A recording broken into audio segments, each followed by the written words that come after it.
Something I want to talk about uh, group dynamics. And so when you get into a group of men of any shape, color, size, creed, interest, what have you, you're going to find very quickly in a group setting that a good number of the men, a non-trivial percentage, I would say upwards of 90, maybe even 95% of the men are just along for the ride. Uh, and and I'm not trying to diminish like what that is, right? There's a lot of organizations where just being along for the ride is fine. Sometimes just the crew of like-minded folks being in the same room creates a valuable experience. But what's more likely and important relative to our last episode is that you're going to find a lot of guys will complain about the experience that they're having in lodge or in any of the groups, the special interest groups they might have. Why don't we do this? Why don't we do that? What shouldn't we do X, Y, or Z? Or they'll complain, oh, we don't do enough of this or that or the other thing. Um, you're going to find that this is a common occurrence. And it is super important to not bite on any of that stuff because that's all nonsense.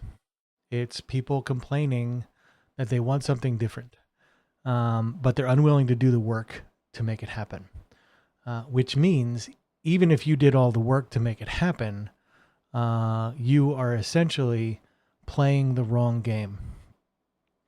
In corporate America, they call it "Find Me a Rock." And the idea is your boss or the manager or whomever gives you a project. I need you to go find me a rock down by the river. And so you go and not knowing what you're looking for, you grab a rock and you bring it back and you hand it to the boss and they go, no, not that rock. I'm looking for something a little more rock-like. Okay. And you go back down to the river and you get another one. And you do this forever because people don't know what they want more often than not. They know what they don't want. And when we start looking at lodges and the lodge experience and things like that, if you don't have a concrete vision of what you're trying to create, if you don't have a perfect ashlar in mind, if you don't have the layout of the temple you're building, then you can't be upset with what you got. It doesn't mean that guys aren't upset with what they got, because there's tons of guys. The human capacity to complain seems limitless. But when you hear it, your role as a change agent, as a leader, as somebody who's going through this process and becoming the best version of yourself that you can be, the next question needs to be, or could be, or should be, depending on who you ask. Wow, it sounds like you're upset about that. What steps can we take together to fix it?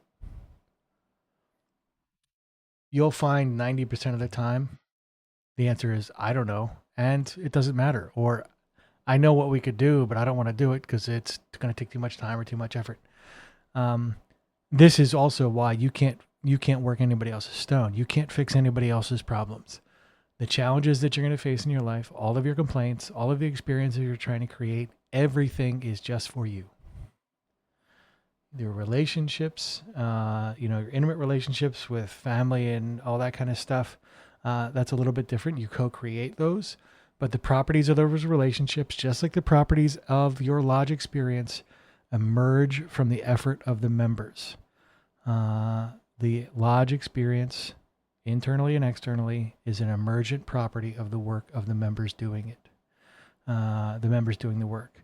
So when things come up, and they do, what are the causes that brought us to this situation, and who is willing to undertake the work to fix it? Should be your sort of vital triage. And then understand that even if you were to try and fix the environment on behalf of someone else, they're playing Find Me a Rock. They're going to find the next thing to complain about. And none of that really matters anyway.